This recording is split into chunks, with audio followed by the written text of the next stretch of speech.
예, 오늘 애플워치 SE3가 방금 와가지고 지금 급하게 카메라를 켰습니다. 바로 언박싱 해볼게요. 아, 이거는 그냥 뜯어야지. 큰일 날 뻔했네. 사실 애플워치는 새 걸로 지금 처음 사봐가지고 굉장히 조금 설렙니다. 오, 역시 애플 포장은 기깔나고요. 바로 한번 뜯어보겠습니다. 어떻게 뜨는 거야? 오, 포장 잘했지만 다 쓰레기고요. 제가 구매한 제품은 애플워치 SE3, 이번에 새로 나온 3세대 모델이고 44mm GPS 버전을 구매했습니다. 색상은 미드나잇 그레이였나? 하여튼 미드나잇 모시계였고요. 이거는 액세서리 충전기가 들어있을 것 같은데 충전 케이블은 약간 패브릭 소재로 되어 있습니다. 스티커는 안 넣어주고요. 본품 한번 보겠습니다. 이게 오른쪽에 있는 게 제가 지금 쓰고 있는 애플워치 SE 1세대고 왼쪽에 있는 게 이번에 새로 구매한 애플워치 SE 3세대. 크게 차이... 뒷면에 약간 느낌이 다르네요. 이번에 SE는 약간 플라스틱 소재가 적용이 됐다고 들었던 것 같은데 이 부분이 색깔이 다른 게 여기가 플라스틱 소재가 쓰인 건가 싶기도 합니다. 원래 건 약간 좀 되게 반짝반짝 빛나는 부분이 있는데 새 거에는 그런 게 좀 없네요. 그거 말고 차이점은 없습니다. 그리고 이거는 그냥 시계줄 구매한 건데 저는 원래 쓰던 거를 그냥 옮겨서 쓸 거라서 따로 박스를 뜯진 않겠습니다. 언박싱 할 게 없네요. 얘는 전원 켜가지고 연결하고 내일부터 조금 더 써보겠습니다.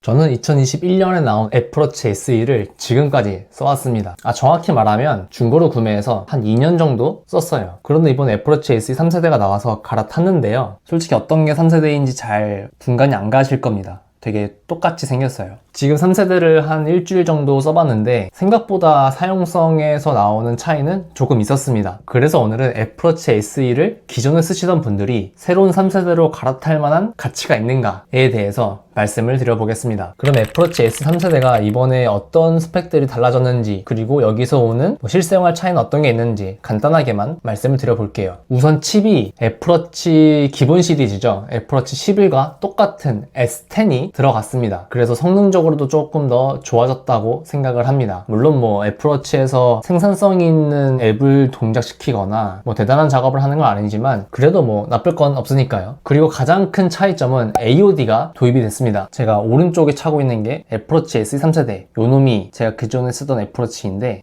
지금 화면을 꺼트려도 3세대는 올레이존 디스플레이가 작용이 돼가지고 계속 켜져 있는 모습을 보실 수가 있습니다. 제가 이번 애플워치 SE 3세대를 구매한 가장 큰 이유도 이 올레이존 디스플레이 때문이에요. 처음 애플워치를 살 때는 그렇게 시간을 확인할 일이 있을까? 아니면 워치 페이스를 자주 해볼 일이 있을까 싶어서 그냥 일반 시리즈가 아닌 SE로 입문을 했는데 막상 시계를 차고 다니다 보니까 생각보다 시간을 확인할 일이 은근히 많더라고요. 왜냐면 핸드폰을 항상 손에 들고 있는 게 아니라 대부분 이동할 때는 주머니나 가방에 넣고 다니니까 그때 시간을 볼 때 당연히 내가 시계를 차고 있으니까 이 손목을 들어서 보게 되는데 기존에 있던 애플워치 SE에서 시간을 보려면 항상 손목을 틀어주면서 워치를 깨워야 됐었거든요. 근데 이런 게 은근히 조금 불편하기도 하고 성능이 안 좋아진 건지 약간의 딜레이가 좀 있어서 저는 좀 불만이었습니다. 그래서 이번 SE 3세대에서 AOD가 들어간 게 저는 굉장히 만족도가 높았고요. 그리고 다음으로는 충전 속도가 조금 변경이 됐습니다. 기존 애플워치 SE는 고속 충전이 안 됐었거든요. 그래서 만약에 내가 자는 동안에 수면 패턴을 확인하고 싶다. 근데 애플워치 배터리가 별로 없다. 그러면 굉장히 오랜 시간 동안 충전을 하고 그 시간을 기다렸어야 되는데 지금은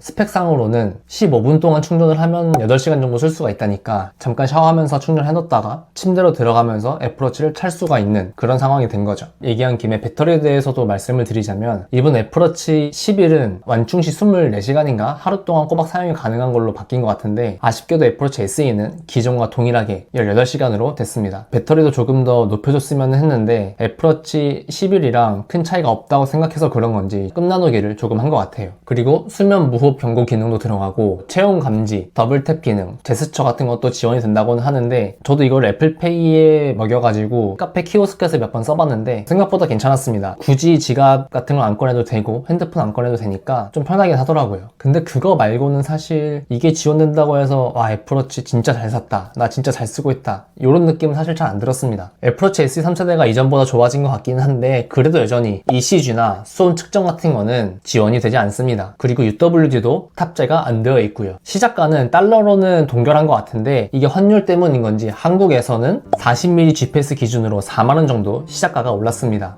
그리고 외형에서 가장 크게 달라진 점이 뭐냐면 이 안쪽에 있는 플라스틱입니다. 처음에 봤을 때는 그렇게 크게 뭐 이상하다, 싼티가 난다 그런 느낌은 없었거든요. 그런데 이게 언제 체감이 되냐면 애플워치를 많이 차시는 분들은 스트랩을 자주 변경하시는 분들이 있을 거예요. 근데 스트랩을 변경할 때 애플워치 홈에 스트랩이 들어가는 그 느낌이 굉장히 싼티가 납니다. 진짜 조금 과장해서 말하면 장난감 시계를 차고 있는 느낌이 들어요. 그만큼 기존에 있던 애플워치보다는 마감이 상당히 아쉽습니다. 그래서 결론적으로 종합해보자면 이번 애플워치 SE는 외형적으로는 플라스틱 마감을 제외하고는 큰 변화가 없지만 AOD나 수면에 관련된 센서들이나 여러가지 기능들이 이전보다는 확실히 많이 탑재가 된 게 사실입니다. 애플의 신제품들을 보면 아이폰도 그렇고 애플워치도 그렇고 저렴한 모델들에 조금 혜자라고 할까요? 많은 기능들을 넣어준 것 같아요. 물론 다르게 말하면 그 전에 워낙 솔직히 좀 짜치게 기능들을 많이 안 넣어준 게 사실이기도 하고요. 그러면 지금 애플워치 SE를 구매하고 계신 분들이 갈아타기를 해야 되나 생각을 해본다면 AOD가 안 되는 것에 있어서 불편함을 느끼셨던 분들은 충분히 갈아탈만 하다고 생각이 들고요. 그거 말고 나는 애플워치를 진짜 거의 뭐 패션용으로 쓴다, 아니면은 뭐 운동할 때 기록 측정용으로만 쓴다, 시계도 뭐 자주 보지 않는다, AOD가 크게 불편함이 없다 하시는 분들은 굳이 넘어갈 필요가 있나 싶긴 합니다. 저는 워낙에 AOD가 없는 것에 굉장히 불편함을 느끼고 있었어가지고 원래 이번 애플워치 SE에 AOD가 탑재가 안 됐으면 저는 일반 모델인 애플워치 11이나 애플워치 10 중고를 구매하려고 했었거든요. 그러다 보니까 제가 이번 애플워치 SE의 전체적인 만족도가 높은 것 같습니다. 네, 아무튼 오늘 영상은 짧게 여기까지만 전달을 해드리고요. 다음 영상을 뭘 찍을까 제가 요즘 생각을 해봤었는데 제가 그동안 제품 리뷰들 혹은 어플리케이션 리뷰만 했었잖아요. 그러다 보니까 조금 새로운 컨텐츠가 필요하겠다는 생각이 들어가지고 이번에는 제가 그렇게 좋아하는 애플의 가장 대표적인 제품인 아이폰의 역사나 아이폰의 변천사에 대해서 한번 컨텐츠를 만들어 보려고 합니다. 요즘 자료조사나 애플의 역사에 대해서 공부를 하고 있는데 조만간 정리를 해서 영상으로 만들어 보도록 하겠습니다. 네, 여기까지 주절거린 영상 봐주셔서 감사드리고요. 다음에도 재밌는 컨텐츠로 돌아오겠습니다. 감사합니다.